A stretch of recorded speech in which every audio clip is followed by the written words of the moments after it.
le dernier des prophètes, le seul au singulier et l'unique prophète, c'est Mohammed, que la paix et la bénédiction soient sur lui.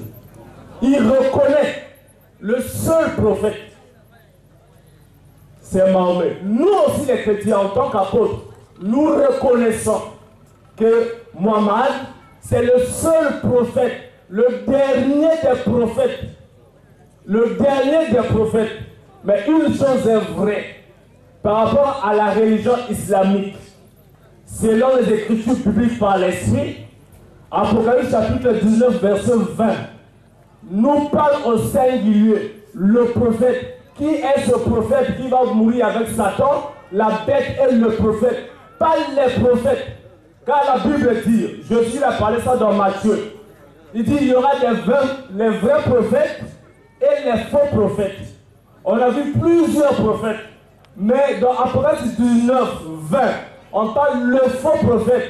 Or, l'islam ne parle pas de 40 prophètes, mais l'islam parle d'un seul prophète. Quel est ce prophète de la Bible au singulier? Voilà ma question. Je dis bien le prophète au singulier. Nous savons il y a les faux prophètes, il y a les vrais prophètes. Mais ici la Bible dit Satan. La bête est le faux prophète. Or l'islam reconnaît, mais indexe souvent le prophète. Que la paix et la bénédiction soient sur lui. C'est tout ma question.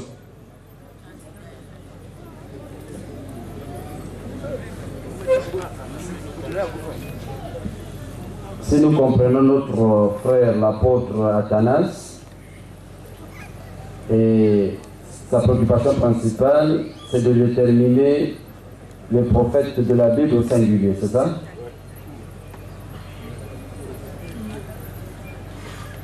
Non, avant cela, il y a des éléments. Avant que l'on nous dise le prophète au singulier de la Bible, il doit périr avec la bête et le diable. Il a fait dire à l'islam ce que l'islam ne dit pas.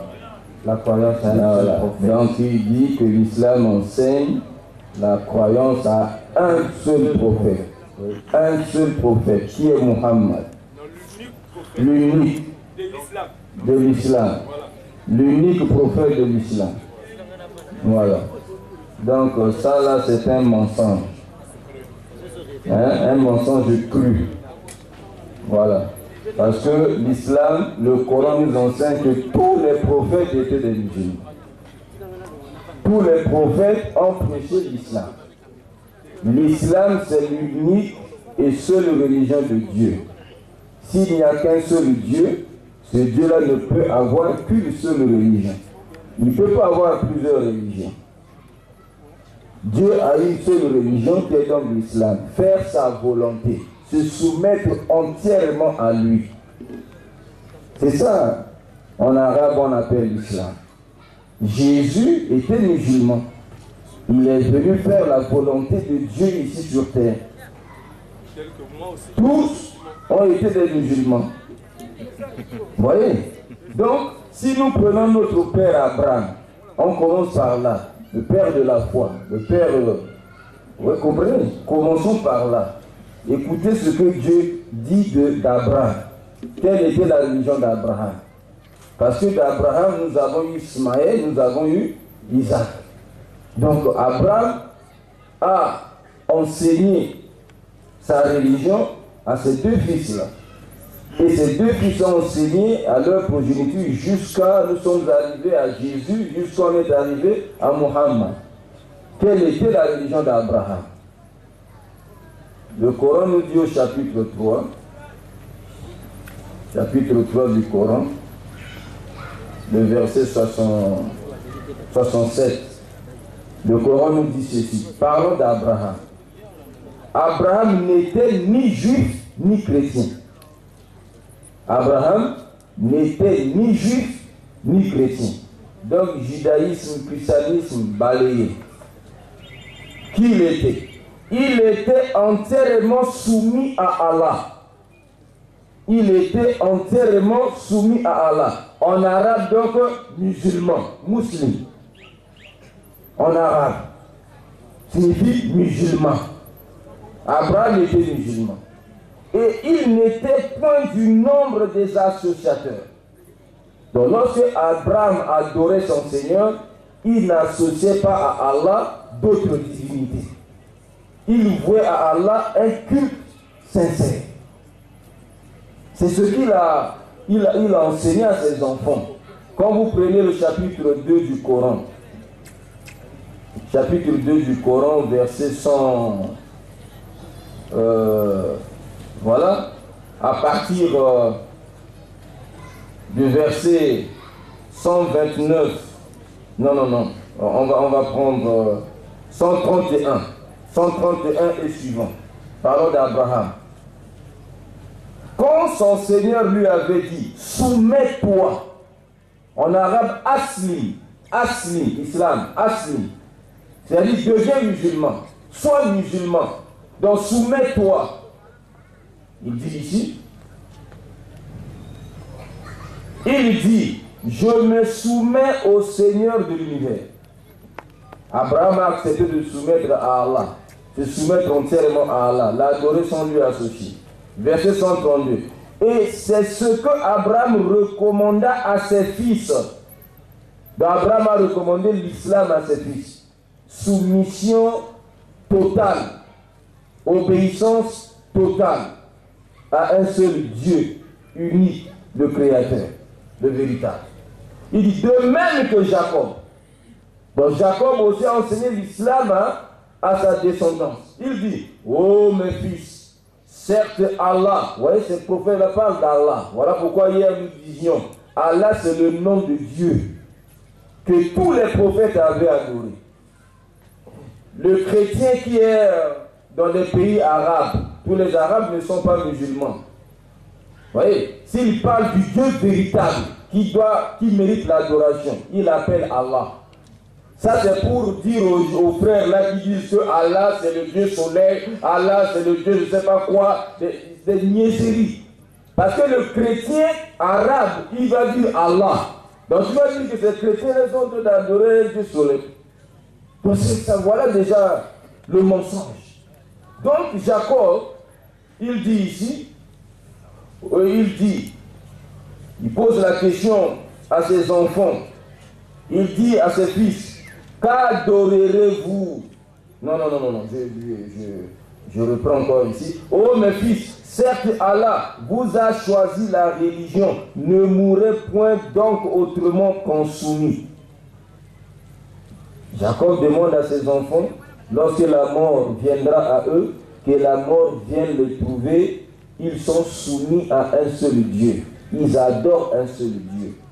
Ok? Mais non, le verset continue. Verset 133. Allah dit, étiez-vous témoins quand la mort se présenta à Jacob et qu'il dit à ses fils, qu'adorerez-vous après moi?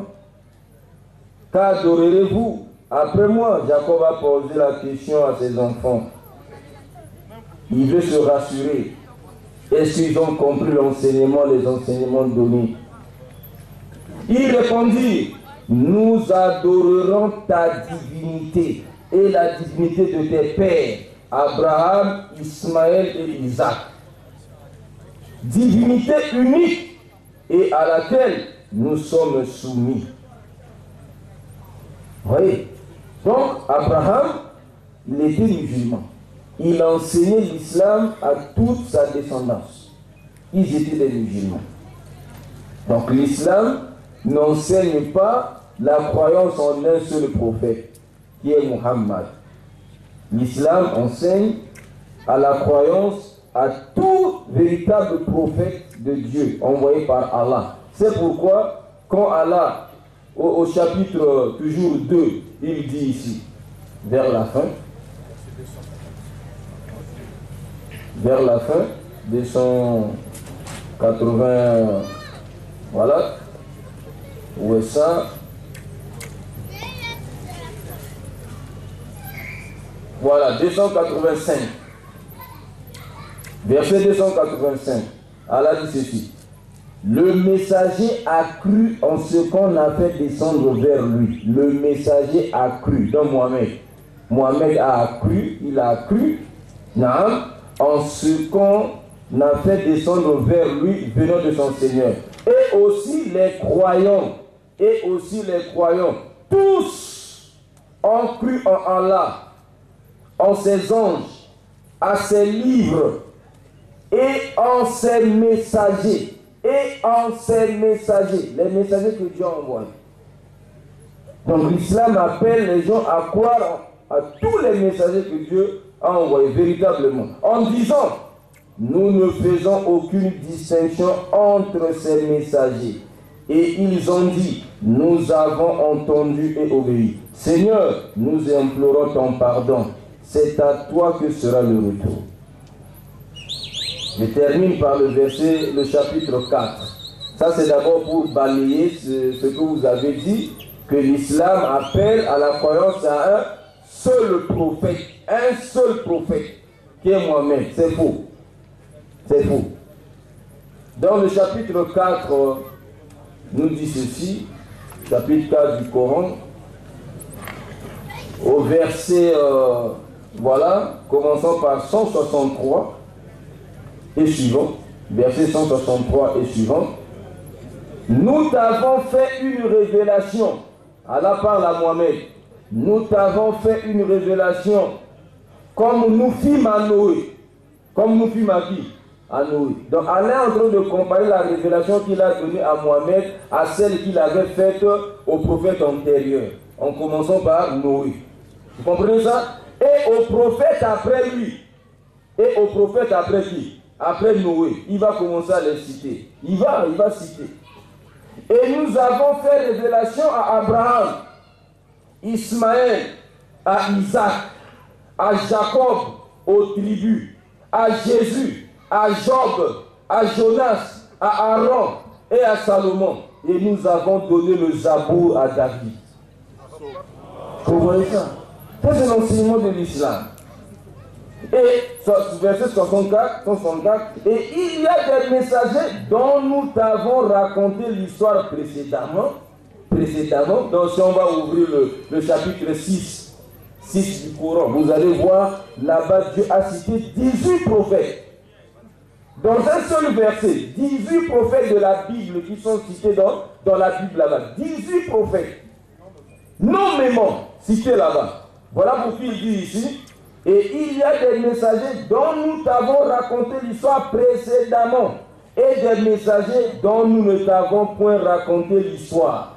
Donc il y a d'autres prophètes encore qui étaient venus, mais Dieu ne les a pas cités nommément ici dans le Coran. Il a parlé d'eux en général. Comme par exemple au chapitre 16 du Coran, par exemple, chapitre 16 du Coran, verset 37, il dit qu'il a envoyé dans chaque communauté un prophète. Ils sont nombreux. Oui? Mais si Allah se mettait à parler de tous ces prophètes-là dans ce même livre-là, alors il sera vraiment un livre, je ne sais pas comment. Mais il doit parler de l'essentiel. Des prophètes, de l'essentiel. Voilà. Donc, on peut continuer comme ça à citer. C'était juste pour balayer ce que vous avez dit. Maintenant, le Coran nous dit, tous ces prophètes-là ont connu un premier, ils ont connu un dernier. Maintenant, le dernier, c'est qui? Le dernier, maintenant. C'est sur ce dernier-là qu'on doit marteler. On doit accentuer. Parce que c'est sur ce dernier-là que Allah subhanahu wa ta'ala a donné la mission, justement, de conduire l'humanité tout entière vers le salut. Alors, dans ce dernier-là, Allah dit au chapitre 33 du Coran, chapitre 33 du Coran, verset 40. Vous voyez?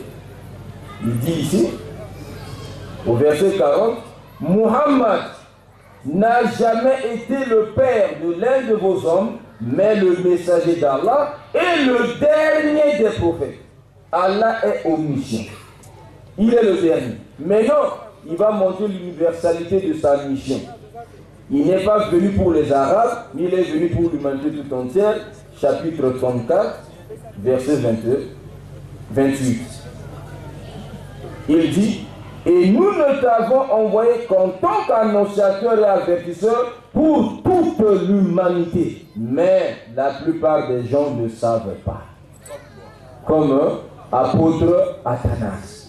Voilà donc c'était juste pour balayer ce mensonge-là.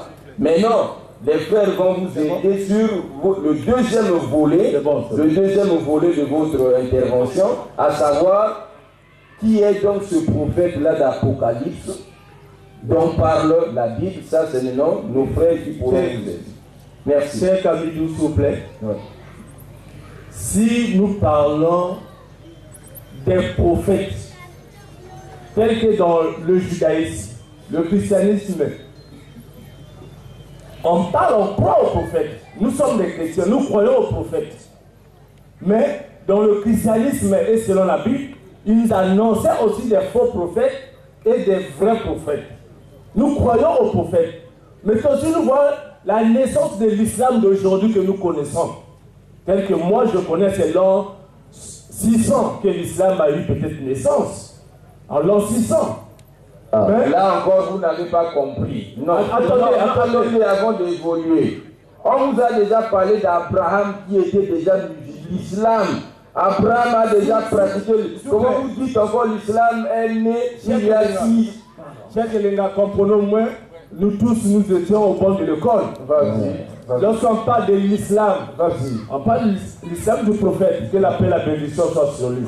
Mais l'islam, dans le sens étymologique ou dans le sens propre, comme soumission à la volonté de Dieu ou d'Allah, je suis d'accord que Noé s'est succombé avec l'islam. Jésus, c'est un musulman, tel que moi, je suis musulman, je suis islamiste parce que je suis à la volonté totale de Dieu. Mais je pose la question, l'islam que nous avons connu aujourd'hui, comme le christianisme d'aujourd'hui, comme le judaïsme d'hier. Or, dans le judaïsme, ils croyaient à plusieurs prophètes. Dans le christianisme, ils croient à plusieurs prophètes. Tels que nous, aujourd'hui, nous croyons qu'il y a les vrais et les faux prophètes. C'est pour cela l'écriture de la Bible, par rapport à l'islam. L'islam dit le dernier des prophètes, c'est Mohammed.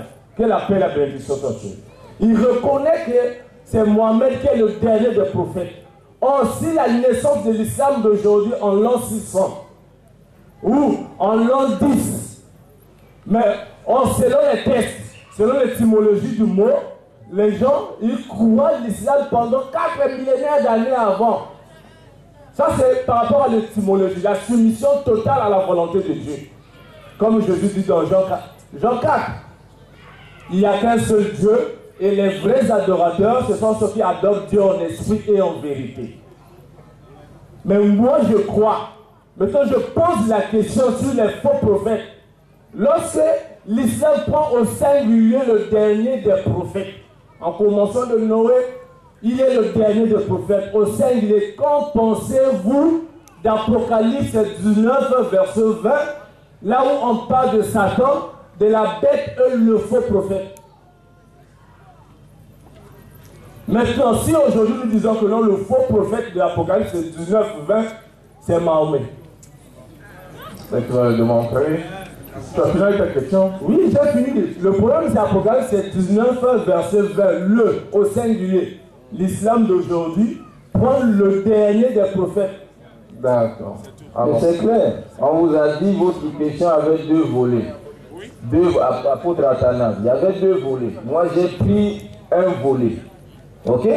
Maintenant, le volet d'Apocalypse, là. Le docteur va vous aider. Mais oui, bien sûr. Voilà. Donc, prenez votre mal en patience.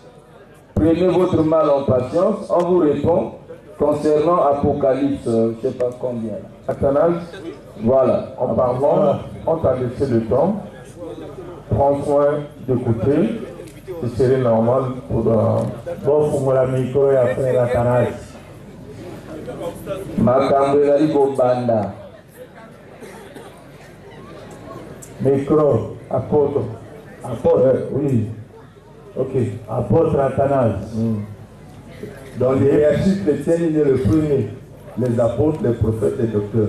Ce n'est pas notre problème. Merci. Notre doctorat ne se circonscrit pas dans le cadre de l'Église. C'est hors l'Église et au-dessus de l'Église. Apôtre Athanas.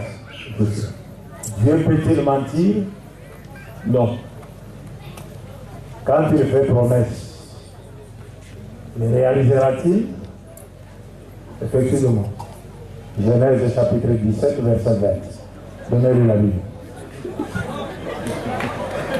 Vous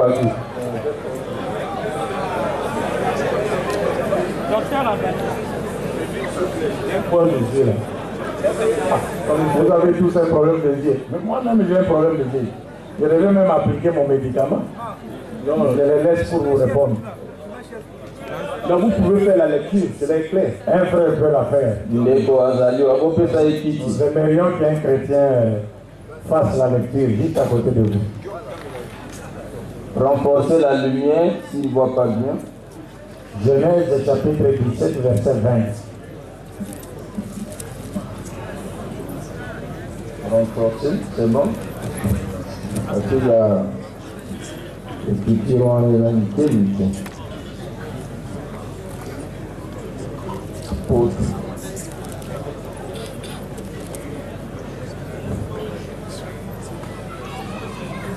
Genèse chapitre 17, le verset 20. Verset 20. À l'égard d'Ismaël, oui. Et j'ai exaucé, voici, je le bénirai, je le rendrai fécond, et je le multiplierai à l'infini. Oui. Il engendra 12 princes, et je ferai de lui une grande nation. Merci. Si Dieu ne peut pas mentir, et qu'il ne manque jamais ses promesses, quand est-ce que cette promesse s'est-elle réalisée? Et en qui est-ce que cette promesse s'est-elle réalisée? Dieu promet de bénir Ismaël, de faire de lui une grande nation et de le multiplier à l'infini. Quand est-ce que cette promesse s'est-elle réalisée? Et à travers qui Dieu l'a-t-il réalisé? C'est pour ça que je dis que Dieu a suscité à dessein. Cela s'est réalisé avec la religion islamique, suscitée à dessein par le prophète Mahomet. Allahu Akbar. Allahu Akbar. Non, selon la promesse de Dieu dans Genèse 17, Dieu a suscité Mahomet pour réaliser la religion islamique. De la même manière qu'il a suscité avec Moïse et Pharaon, Jésus et Judas, et Jacob et Saül. Ça va. Merci. L'assistance a compris. Vous voyez? Bon, je ne vais pas voulu rentrer en détail parce qu'il y a des petits points sur lesquels je devais apporter la lumière. Mais déjà, votre réponse me suffit. Si votre réponse me suffit, et que c'est Dieu qui a suscité Mohammed, c'est Dieu qui a créé l'islam, pourquoi voulez-vous que Mohammed soit le faux prophète de l'Apocalypse 19? Dieu peut-il créer un faux prophète? C'est pas mon souhait, c'est une question pour comprendre au singulier. Nous, on va revenir à l'Apocalypse, ce n'est pas un problème. Merci. Déjà, c'est pour vous dire que Mohammed n'a rien à voir avec les prophètes d'Apocalypse 19, qui est appelé faux prophète. Parce que Mohammed a été suscité par qui? Par Dieu lui-même. Et Dieu ne peut pas susciter un faux prophète pour égarer les gens. C'est sa promesse. Il a utilisé la bénédiction. Hein? Il dit bénédiction. Et il dit je les multiplierai à l'infini. Et vous savez, depuis cette époque-là, jusqu'à l'époque de Jésus, cette grande nation multipliée à l'infini n'était pas encore connue. Il aurait fallu que Jésus passe pour que cette nation puisse voir le jour. Les Arabes avant Jésus n'étaient vraiment pas connus. Toutes les puissances de la Bible, toutes les puissances terrestres et animales citées dans la Bible, ne se sont même pas intéressées aux Arabes. Les Assyriens, les Néo-Babyloniens, les Égyptiens, les Perses, les Grecs, les Romains, toutes ces puissances ne se sont jamais intéressées aux Arabes. Et les Arabes de l'époque du prophète Mohammed n'ont jamais été conquis, et moins encore colonisés par aucun peuple. Mais juste après que Jésus soit passé, 6 siècles après, Mohammed déclare être le seul messager de Dieu envoyé à l'humanité tout entière. issu de la postérité d'Abraham, à travers Ismaël, qui est né d'une femme noire, Agar, africaine, ta sœur. Isaac est né de Sarah, qui était de la race d'Abraham. Symbolisme d'une mission limitée. C'est pourquoi Dieu a dit par rapport à Isaac, Genèse 17, 19, j'établirai une alliance avec Isaac, une alliance avec lui et sa postérité après lui, pas avec toute l'humanité. C'est pourquoi Jésus aussi est venu et dit, je n'ai été envoyé qu'aux brebis perdues de la maison d'Israël, pas toute l'humanité. Et Paul vous dira, vous êtes comme les branches de l'olivier sauvage, coupées et greffées à l'olivier franc, contrairement à votre nature. Les alliances et les promesses ne vous concernent pas. Les païens ont été acceptés par la grâce. Dieu n'a pas fait avec les alliances. À travers Isaac, il n'y a pas d'alliance avec les païens. Matthieu 15, 21, 28. Mais Dieu a promis à Abraham de bénir en lui toutes les familles de la terre. Cette alliance, cette promesse, allait-elle se réaliser à travers qui? À travers un messager sorti de la postérité d'Ismaël. Et c'est ce que les chrétiens ne savent pas. Isaac est le fils de la promesse de Dieu à Sarah et non à Abraham. C'est la Bible. Mais Ismaël est le fils de la promesse de Dieu à Abraham. C'est pourquoi il a été appelé Ismaël, c'est-à-dire Dieu a exaucé ma prière. Isaac a été appelé Yitzhak, qui veut dire rire, parce que sa mère a ri les jours où on lui a annoncé la naissance d'Isaac. Genèse 21, 1 à 3, la Bible nous dit, Dieu se souvint de la promesse qu'il avait faite à Sarah, et Dieu réalisa pour Sarah ce qu'il lui avait dit. Et Sarah donna un fils d'Abraham, Isaac. Yitzhak, tu ne peux pas comparer le nom d'Ismaël avec celui d'Isaac. Le nom d'Ismaël, c'est un nom théophore qui inclut un attribut de Dieu. Il est celui qui exauce ses prières.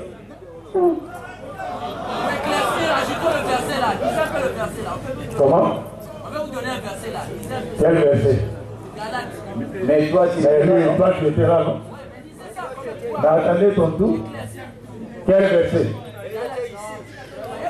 Quel Galate? C'est pas avec toi qu'on débat. Il y a d'abord l'apôtre est là. Mais c'est ton apôtre, lorsque l'apôtre parle, toi tu dois te taire. Voilà. Voilà la version de l'apôtre. Hein? Yo, mon fils, oh, restez allés dire vous dans le docteur Aye si ma apôtre Aye Liboso. Amen. Bon à la solution. Ozolo, on a vraiment. Okay.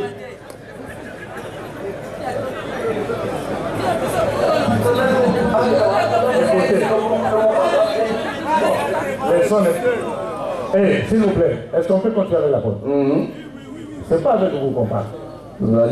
On parle avec l'apôtre. Qui est dans la maison d'autrui, laisse des fois à la porte. Donc vous étiez là, votre tour est passé, attendez. Notre tour, il n'y a pas de problème. Inch'Allah. L'apôtre est mieux outillé que vous. En tout cas, selon la parole. C'est pourquoi l'apôtre l'a dit. Il reconnaît que cette promesse s'est réalisée à travers lui. À travers le prophète Mohammed. Raro yoka chrétien tatu la o. C'est rare ça. Oyo, azali tamu apenza. O penza apôtre. Amen. Mbali poso penza. Voilà. On comprend.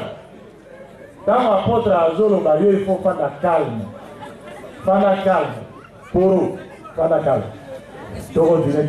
Tournaï. Yo les gars apôtres. Abosana, Dazane, Limosan, toi de Robosan. Saint-Esprit. Nous évoluons, s'il vous plaît, frère Kevin. Laissez l'apôtre Athanas continuer. Yonde, Madoro a bien yonde, Zaraki na classe. Nano va tout yonde aussi au tombragi. Moi, monsieur, Mami Loba, au petit réponse, je me souffre. Et là, t'as un maninga va oser là. Ça va. Ok, donc on vient l'apôtre. Nous disions ceci. Bon, d'autres qui m'ont Ismaël, parce qu'il est trop allergique à Ismaël. Moi, je vais te comprendre, je vais Ismaël.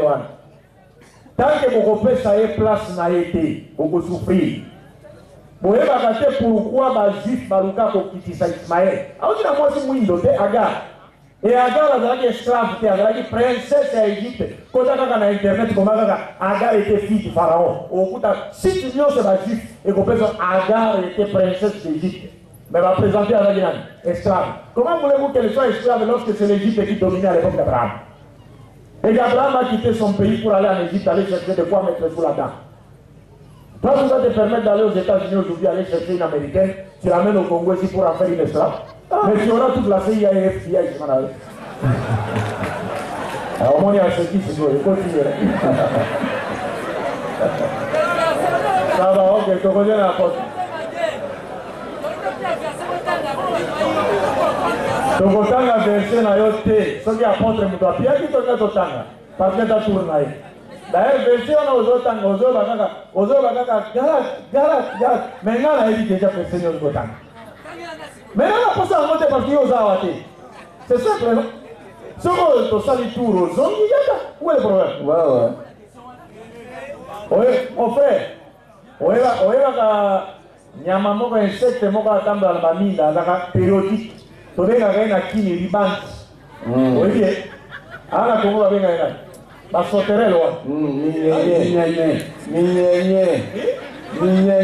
Linyenye. Frère, omoni linyenye azalaka besoin ya mafuta te, abimisaka mafuta na ye moko. Verset ozowelisa wana nakokalinga yo na ngoka. Oyozela omo. Allahu Akbar. Alors, pour continuer l'apôtre. Donc, on disait ceci, donc il fallait d'abord clarifier, montrer que d'abord, Mohammed n'a rien à voir avec les prophètes, les faux prophètes de l'Apocalypse. Parce que Mohammed est le fruit de la bénédiction de Dieu et de la promesse divine faite à qui? Faite à Abraham. Et concernant son fils Ismaël. Parce que Mohammed descend d'Ismaël, fils d'Abraham. Jésus, Moïse, David, Salomon descendent d'Isaac, fils d'Abraham. Ce sont des cousins. Mohammed là, Jésus, un cousin. C'est pourquoi Imam Abanaï Koloba, lorsque le prophète Mohammed a fait son ascension au ciel, il a rencontré Jean et Jésus, qui étaient également des cousins. Bon, si vous quelque part, vous pouvez vraiment dire que Nzambe a un cousin. Nzambe a un cousin. Voilà. Vous comprenez? Bon, maintenant, frère, je termine pour ne pas viser de votre temps. Donc, il est établi que Mohammed est le messager de Dieu, ici de la postérité d'Ismaël. Parce que cette promesse, c'est pourquoi je vous renvoie, vous consultez l'Internet, écrivez un rabbin juif répond aux chrétiens. Un rabbin juif répond aux chrétiens. La vidéo se trouve sur le net. Où les rabbins juifs disent clairement, Israël était béni. Il a l'alliance. Il a l'alliance. Et les rabbins juifs disent, en dehors des juifs, le seul peuple qui adore le véritable Dieu, ce sont les musulmans. En dehors, ils sont que deux sur la terre. Parce qu'Abraham, Dieu lui a dit, j'ai choisi Abraham pour qu'il ordonne à ses fils à garder mes commandements, mes lois, mes ordonnances. Le véritable fils d'Abraham, le véritable descendant d'Abraham ont des caractéristiques. La première, adorer un Dieu unique sans associer. La seconde, mettre en pratique la loi de ce Dieu-là. Il n'accepte jamais les systèmes inventés par l'esprit de l'homme païen occidental. Si vous voulez reconnaître les descendants d'Abraham, vous les reconnaissez à travers leur application de la loi divine, comme l'était Abraham. Les chrétiens n'ont rien à voir avec la loi. Ils n'ont rien à voir avec la loi. Parce que le christianisme est venu. Satan a détourné l'humanité de la loi de Dieu dans le jardin d'Éden. Le christianisme est venu. Au lieu de faire retourner l'humanité à la loi, le christianisme a détourné l'humanité de la loi de Dieu. De sorte que les chrétiens sont prêts à accepter toutes les autres lois qui viendraient des hommes, sauf la loi de Dieu. Ça c'est une évidence. Alors, donc on a fini avec le prophète Mohammed. Donc ce qui est vrai, donc les prophètes de l'Apocalypse 19 n'ont rien à voir avec Mohammed. Et vous êtes sans le savoir, mon frère l'apôtre, que dans ce chapitre de l'Apocalypse, c'est une continuité de l'Apocalypse 17, 18 jusqu'à 20. Et quand vous lisez les 3 chapitres, en commençant même avec l'Apocalypse 16, vous verrez qu'on nous parle de la bête. On nous parle de la femme qui règne sur la bête. On nous parle de la marque de la bête. Mais moi, je ne voudrais pas ici rentrer en détail. Je pense que vous le savez très bien. qui est la bête dont il est question dans le livre d'Apocalypse, qui est la femme qui règne sur la bête, et que cette femme qui est appelée la Babylone la Grande, qui a ses filles qu'elle a enfantées dans sa prostitution, et qui livre toutes les familles de la terre par son vin de l'égarement, on les connaît. On la connaît. Et puis on vous parle, on vous dit, non, c'est très dangereux. Bon. Et ça dit très dangereux parce que ce qui c'est tout. Mais apôtre Ayebi, alors pour des raisons, il y a blessé, sentiment et matoté, au moins, mais lorsqu'on parle de la Babylone la Grande, selon les livres de l'Apocalypse, tu connais les ananes. Lorsqu'on parle de la bête sur laquelle la Babylone la Grande règne, Oyebi et Zanan. Lorsqu'on parle de la marque de la bête, Oyebi et Zanan. Or, on vous dit, toutes ces puissances, la bête, la Babylone la Grande, ainsi de suite, et les rois de la terre, qui sont avec la Babylone la Grande, auront leur prophète, qui est appelé faux prophète. Et c'est contre ces faux prophètes et contre toutes ces puissances-là que le Christ se combattra dans les derniers jours. Lorsque les musulmans parlent du retour de Jésus, le retour de Jésus, c'est pour venir faire quoi? Le prophète Mohammed nous a prévenu en disant Jésus reviendra. Mais il va venir faire quoi? Parmi ce que Jésus fera, principalement, on dit Jésus viendra briser la croix. Or, la croix, c'est quoi? La croix, c'est l'expression séculière de l'église chrétienne, christianisme. Parce que Jésus ne connaît ni les mots chrétiens, ni les mots christianisme. Vous le savez comme moi. Et aujourd'hui, toutes les nations qui sèment les désordres sur la terre, qui créent des guerres par-ci, par-là, qui pillent les richesses des autres pays, qui tuent certains présidents de certains pays, parce qu'ils n'ont pas voulu se soumettre à leur ordre, tous ces gens-là se réclament de Jésus, le christianisme. Le Bouddha, mais Jésus reviendra faire quoi? Le prophète dit il va venir pour détruire, briser la croix, qui est l'expression séculière de l'église chrétienne, le christianisme. Parce que si le christianisme avait accepté un Dieu unique et avait appliqué la loi de Dieu sur la terre, cette terre serait devenue déjà un terrain paradisiaque, comme cela était le cas dans les jardins d'Éden, où la vie était caractérisée seulement deux choses: l'adoration d'un Dieu unique sans l'associer, et l'obéissance simultanément à ces dieux dans tout ce qu'il leur donne est interdit. Mais Satan a poussé l'homme à la désobéissance pour que l'homme prenne la place de Dieu. Tu deviendras comme Dieu, connaissant le bien et le mal. Ça veut dire c'est à Dieu qu'il appartenait de nous définir ce qui est bien de ce qui ne l'est pas. Alors Satan a poussé l'homme pour que l'homme prenne la place de Dieu, que lui-même commence à définir ce qui est bien pour lui de ce qui ne l'est pas. Et aujourd'hui nous voyons ce que les grandes puissances déclarent bien, nous devons suivre. Ce qu'ils déclarent mal, nous devons laisser. Même si c'est en contradiction avec la loi de qui? Avec la loi de Dieu. Aujourd'hui, si vous allez même en France, vous voulez épouser une femme, une seconde de femme, officiellement. Si vous êtes un Africain, vous n'êtes pas français de souche, on va vous refouler. Si vous voulez épouser polygamiquement une seconde femme, on vous refoule de la France.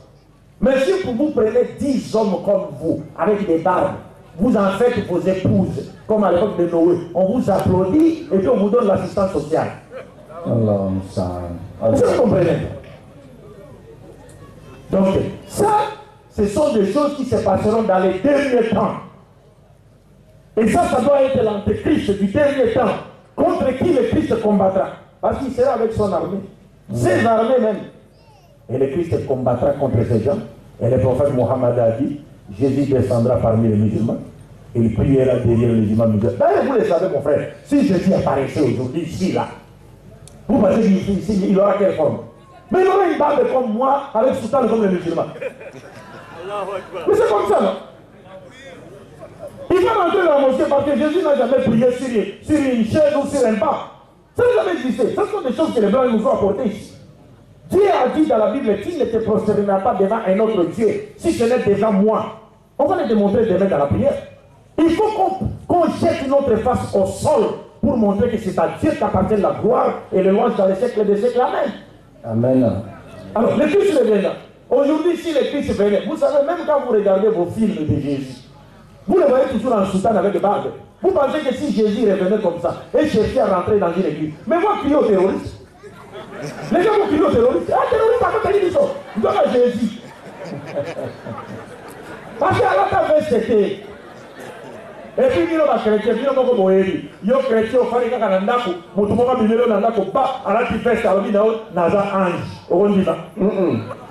des alors, il y a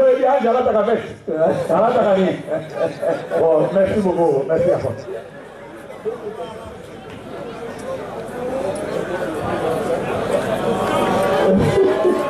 Adhésion. Du côté de nos sœurs, nous avons eu trois hommes qui sont battus. Est-ce que du côté de nos sœurs, avant eux,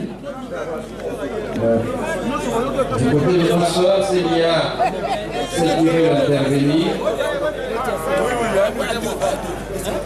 bandeko basi bakoloba na basi otela nani bakoloba na basi soki mwasi azali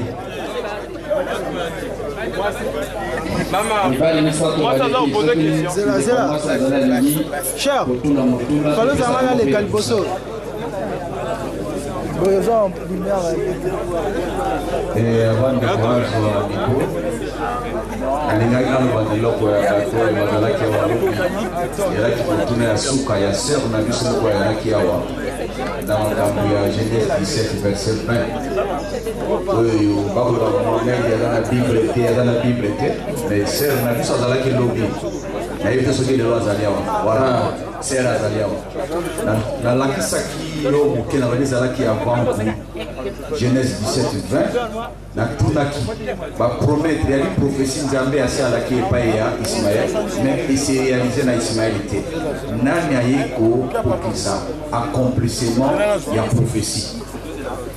Alors ser na biso kote wana alingaki koloba vérité te nalobaki oyebi parce que ete yamaka na église mais tala nzambe aza monene atindeli biso apôtre oyo aye awa vraiment nzambe yakide amen parce que alobi vérité moko ezalaka pasi bapaster mosusu baloba yango boye polele na miso bato ezalaka mingi na kati ya motema mais aza transparent aza vraiment sincère alobi perse oyo ezali nde polele oyo aye kokokisa prophétie oyo ezali nde prophète Mohammadun sallallahu alaihi wasallam oyoki ndenge apôtre alobi ser na ngai atiema ina monoko te asali nango débat te alobi Genèse 17 20 oyo akokisi prophétie wana ezali Mohamed donc botalaka Mohamed yo aza na bible te mais tango botangi wana balobi ezali ye olingi kolakisa Mohamed aza na kati ya Biblia azwami nde na kati wana po bozoloba bible elobi na makambo nyonso elobi na fin du monde bongo bible eloba na islamu te seule nation ezolingisa monde donc botala apôtre atakoli polele ezali nde islam ezali nde prophète Mohammed sallallahu alaihi wasallam bolanda nzela na ye ser na ngai oyoki yaka kotatola bomoko ya nzambe awa totiki nde na mituna. Merci frère, présentez-vous. Oui, je peux prendre le micro. Je ne suis pas un docteur, je suis qu'un simple serviteur à une église chrétienne. En fait, on n'est pas venu ici pour parler de doctorat, de quoi que ce soit. En ce que moi je sache, quand on parle de Dieu, c'est une divinité, il faut que tu sois animé par l'Esprit de Dieu pour que tu sois en mesure de parler de l'Éternel. Si l'apôtre qui était ici devant nous, Tout d'abord, frère, moi c'est le frère Bokaka Guillaume. J'évolue dans une église vers le lycée qui s'appelle Colombe de Feu. D'une manière, l'Éternel, notre Dieu Jésus-Christ, est apparu sous forme de colombe, mais le Dieu la répond par le feu. Il est le même hier, aujourd'hui, éternellement. Je ne suis pas venu, je suis venu juste enlever les zones opaques, les zones d'ombre, pour essayer un peu d'éclairer la masse qui est devant nous. Si réellement nous prions le même Dieu, et le Dieu d'amour que moi je sais, je pense pas qu'on aura des contradictions, car notre Dieu ne se contredit pas. Ma première question, je voulais savoir quelle était la mission principale du prophète Mohammed et quelle était la mission de Jésus-Christ en votre connaissance? Et ma deuxième question est quelle est la place de la femme à l'islam? Et quels sont les rôles que la femme à l'islam peut jouer comme étant serviteur, comme nous disons nous les chrétiens? C'est ça d'abord les deux questions que j'ai à vous poser.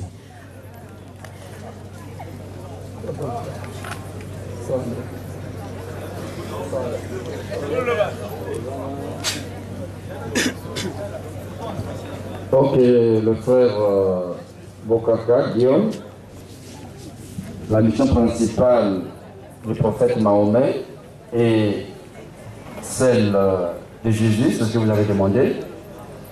Et secondo, la place de la femme en islam et son rôle dans la religion. C'est bien ça? Ok, merci beaucoup, vous avez la réponse. Bismillah ar-Rahman ar-Rahim, wa salatu wa salam wa rasulillahi wa ba'd. Donc, nous avons exposé, je pense que le frère n'était pas là, nous avons parlé de la mission principale de Muhammad sallallahu alayhi wa sallam, c'était de réinstaurer l'adoration de Dieu unique que l'humanité avait perdue. Nous avons essayé de sillonner un peu à travers le monde pour montrer que le monde était dans le polythéisme. Lorsque les prophètes ont prêché, le monde était resté idolâtre, à l'exception du peu des gens qui étaient restés encore sur le droit chemin, enseignés par Jésus, fils de Marie. Alors, le monde était exécré par Dieu. Dieu avait haï ce bas monde-là, parce que tout le monde était donc polythéiste. Alors, Mohammed, paix et bénédiction de Dieu soit sur lui, est venu donc réinstaurer la religion d'Abraham, la religion qu'Abraham a enseignée à ses fils, à ses deux fils Isaac et Ismaël, et il est venu réinstaurer. Ce que Mohammed a fait lorsqu'il a triomphé à la Mecque, il a cassé les 360 idoles en récitant le verset وَقُلْ جَاءَ الْحَقُّ وَزَهَقَ الْبَاطِلِ إِنَّ الْبَاطِلَ كَانَ زَهُوقًا. Il a dit que la vérité est venue et le mensonge a disparu, la vérité est venue et le mensonge a disparu, et le mensonge doit disparaître à jamais.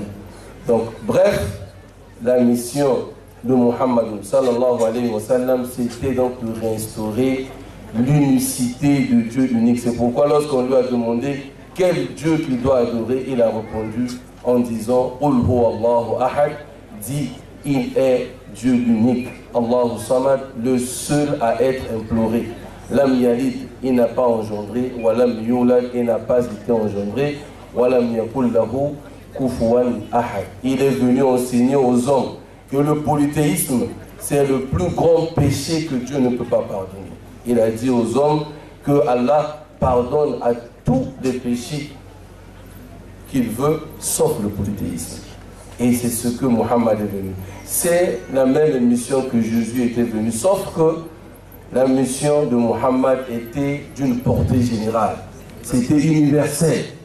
Mais la mission de Jésus était limitée aux enfants d'Israël. Bref, en résumé, c'est que je peux faire la différence entre les deux missions. C'est donc la même mission, sauf que Jésus était uniquement qu'aux brebis perdues des maisons d'Israël. Ça, c'est sa parole. En envoyant ses apôtres vers pour aller prêcher, qu'est-ce qu'il a dit? N'entrez pas chez les païens. Allez uniquement aux maisons des brebis perdues de la maison d'Israël. Mais Mohammed, lorsqu'il est venu, il a enseigné qu'il était le messager pour l'humanité tout entière. Il a envoyé des lettres au roi. J'ai récité même certains et j'ai laissé d'autres, j'ai dit pour faute de temps. Donc voilà en résumé la différence entre ces deux missions. C'est la même chose entre les deux. Ils sont sortis de même source. Il n'y a pas de différence entre les deux. C'est les chrétiens d'aujourd'hui qui ont mis la différence entre Jésus et Mahomet. Nous, tout ce que nous appelons nos frères chrétiens, c'est faire quoi? D'accepter Jésus comme Dieu l'a envoyé, messager de Dieu pour les enfants d'Israël, et d'acquérir Un nouveau prophète que vous ignorez, qui est le vôtre. Jésus n'est pas ton prophète. Jésus est le prophète de maison pour les enfants d'Israël. Mais ton prophète à toi, c'est Mohammed. C'est celui-là que nous sommes venus vous expliquer. C'est ce que j'ai un peu à éclairer pour la question. Bon, en fait, je ne suis pas convaincu. Si je prends le livre de Romains, le chapitre 8, le premier verset, la Bible dit, il n'y a donc aucune condamnation, il n'y a donc maintenant aucune condamnation pour tous ceux qui sont en Jésus-Christ. Moi, étant que chrétien, de la manière dont je comprends les choses, et de la manière dont nous sommes en train de palper et de comprendre la parole du Seigneur, je crois que pour tous les parents et pour tout ce qui se passe dans nos familles, nous avons déjà expérimenté. Car la Bible dit, quand nous voyons dans le livre de Lévitique, si une fille couche avec son père, automatiquement il y a la malédiction. Mais pour tous ceux qui sont en Jésus-Christ, même si vous passez des relations avec votre parent, mais si vous étiez ignorant, quand vous acceptez Jésus-Christ comme sauveur, et vous êtes hors la malédiction. Mais étant musulman, s'il y a des choses comme ça qui se passent en vous, comment vous en sortez dans des choses comme ça? Nous, étant que chrétiens, si nous avons des difficultés, ou si nous avons des choses qui nous essaient un peu de nous surpasser, nous avons le recours au seul Maître Jésus-Christ étant que Dieu. Mais vous êtes en train de dire que Jésus-Christ est un prophète. Tel que je suis là, je sais que le Dieu le Père, Dieu le Fils et le Saint-Esprit, c'est la même personne. Est-ce que vous pouvez un peu me différencier et m'expliquer, décortiquer cette parole-là? Oui, c'est le frère. C'est quoi le nom encore? Le frère Bokaka Guillaume. Le frère Bokanga Guillaume. Bokanga Guillaume. Bokanga Guillaume. C'est bien ça. Bokaka. Bon, je vais commencer avec la dernière partie. Pour finir avec la première. Vous mettez un accent, il y a 3 points d'ailleurs, parce que vous parlez de Jésus comme étant Dieu. Oui. Pourtant, vous ne serez pas capable de nous montrer un seul verset sortant de la bouche de Jésus qui lui confirme les droits à la divinité. Ça, c'est un premier point. Si vous l'avez, vous allez donner le verset. Parce que le premier point de départ pour connaître quelqu'un consiste à l'interroger lui-même pour savoir ce qu'il dit de lui-même. Vous n'aurez pas, et c'est un défi, vous n'aurez pas un seul verset sortant de la bouche de Jésus qui dit de lui qu'il est Dieu. Même Paul ne le dit pas. Les gens interprètent mal seulement les paroles de Paul. Même Paul ne le dit pas. Ça, c'est un premier point. Deuxième point, vous parlez de la Trinité. Le Père, le Fils et le Saint-Esprit font une seule personne. Non, je vais vous poser une simple question. Il y a le Père. Vous savez ce que les chrétiens disent? Je ne sais pas si vous avez la même vision. Parce qu'il y a 2 sortes de Trinité. Il y a la Trinité catholico-protestante qui est prêchée par les églises de réveil également, certaines. Et il y a la Trinité branhamiste, que Branham lui-même a triché du prêtre Noé et Praxéa, qu'on appelle le patripassianisme ou le sabellianisme. C'est-à-dire, il n'y a pas 3 personnes en Dieu. Il n'y a qu'une seule personne qui aurait rempli 3 fonctions. Il était lui-même père quand il était au ciel. Il est devenu fils quand il aurait pris chair physique pour nous sauver par sa mort sur la croix. Et enfin, il est devenu Saint-Esprit quand il s'est révélé le jour de Pentecôte. Ça, c'est une forme de Trinité qui a existé déjà au 4e, 5e siècle. La première, l'autre, c'est on croit que le Père est Dieu, le Fils est Dieu, le Saint-Esprit également est Dieu, mais il n'y a pas 3 dieux, il n'y a qu'un seul Dieu et c'est un mystère. Vous professez quel type de Trinité entre les deux? La dernière ou bien la première? Pardon? Vous professez quel type de Trinité? La dernière ou la première? 3 personnes en Dieu. Le Père est Dieu? Non, non, non. Il n'y a qu'une seule personne. C'est-à-dire il y a 3 personnes en Dieu. Le même Dieu là. Oui. Dieu le Père, Dieu le Fils, Dieu le Saint-Esprit. Ah, ça va. Donc les 3 en un. Or, déjà les 3 en un, là, ça ne divise pas. Parce que dans le texte même de la Bible, il n'est pas dit du Saint-Esprit qu'il est Dieu. Et ni du Fils qu'il est Dieu. Les gens sont simplement dans les mauvaises traductions. Mais La première preuve, c'est quoi? Matthieu chapitre 3, verset 16 à 17. Et bandit.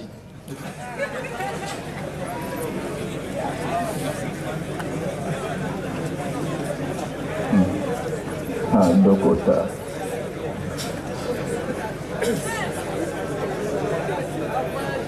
Oui, les Angolous, les Angolous, vraiment. Matthieu chapitre 3, verset 16 à 17. Matthieu chapitre 3, le verset 16 à 17. Oui. Dès que Jésus eut été baptisé, oui, il sortit de l'eau et voici les cieux s'ouvrir. Oui. Il vit l'Esprit de Dieu descendre comme une colombe et venir en lui. Oui. Et voici une voix fit entendre des cieux ces paroles. Celui-ci est mon fils bien-aimé en qui j'ai mis toute mon affection. Amen. Amen. Amen. Alors, donc, méditez bien sur le passage. Lorsque Jésus fut baptisé, après avoir été baptisé par Jean-Baptiste, alors le baptême de Jean-Baptiste, c'était un baptême pour la rémission des péchés. Nous croyons que Jésus n'a pas commis de péchés, comme tous les prophètes de Dieu. Les prophètes ne commettent pas de péchés, parce qu'ils ont été envoyés pour chasser les péchés. Ils ne peuvent pas être eux-mêmes transgresser la loi, qui sont venus appeler les gens à obéir. Ça, c'est la conception chrétienne. En Israël, c'est pas comme ça. Bref, Jésus est en train de se faire baptiser par Jean-Baptiste. Et selon la version de Luc, il était en train de faire quoi? De prier, n'est-ce pas? Selon Luc, quand on le baptisait, il faisait quoi? Il priait. Maintenant, frère, qui a fait entendre sa voix du haut des cieux? Dieu. Est-ce que le Dieu qui a fait entendre du haut des cieux sa voix était-il celui qui se faisait baptiser par Jean-Baptiste sur la terre? Je vais y arriver. Ouais, moi, je voudrais seulement que vous méditiez. Parce que là, je vous ai cité la version de Luc. Oui. Le baptême de Jésus. Luc dit, il était en train de prier pendant qu'on le baptisait. Mais il priait qui? Il priait qui? Il priait Dieu. Est-ce que Dieu peut-il se prier lui-même? Je vais y arriver. Quand Jésus-Christ est né, les mages sont venus se prosterner devant lui. Ouais. La Bible dit, dans le livre de Exode, je peux lire, oui.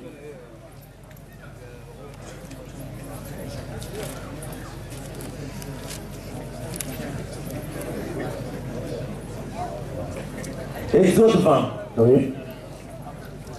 Alors Dieu prononça toutes ces paroles en disant, oui, je suis l'Éternel ton Dieu qui t'a fait sortir du pays d'Égypte, ouais, de la maison des servitudes. Tu n'auras pas d'autre Dieu devant ma face. Tu ne te feras point d'image taillée, ni de représentation quelconque, des choses qui sont... Les choses qui renforcent la lumière. Des choses qui sont en haut dans les cieux et qui sont en bas sur la terre et qui sont dans les eaux plus bas que la terre.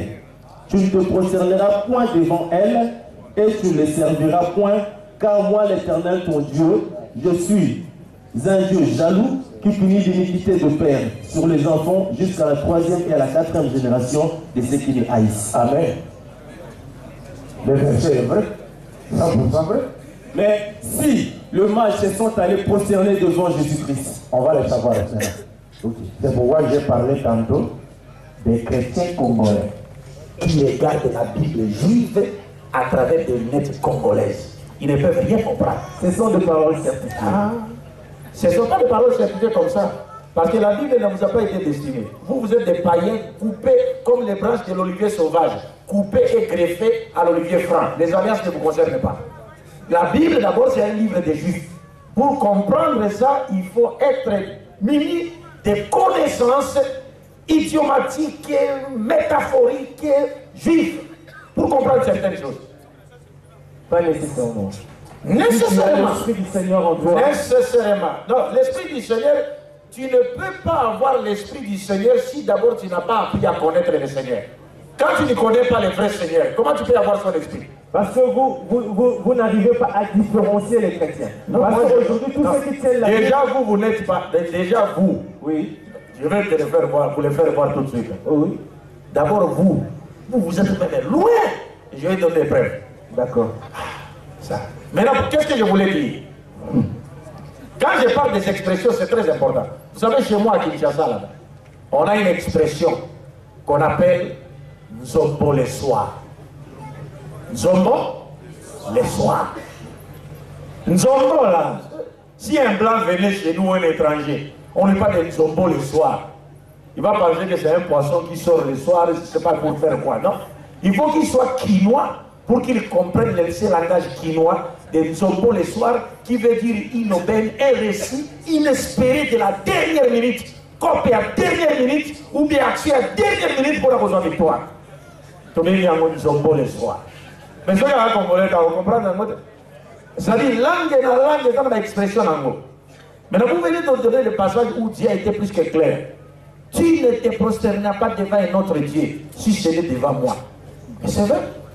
C'est pourquoi lorsque Satan est parti tenter Jésus, il a dit à Jésus, prosterne-toi devant moi et adore-moi. Je te donnerai le monde. Satan connaît Jésus, Dieu. Parce que la Bible se dit, Dieu ne peut pas être tenté par le mal. Mais Satan va tenter Jésus. Il dit à Jésus, prosterne-toi devant moi et adore-moi. Je te donnerai le monde. Parce qu'il pense que Satan est en train de dire ça à son Dieu. Alors il ne peut même pas dire ça devant un ange. Mais qu'est-ce que Jésus lui a donné comme réponse?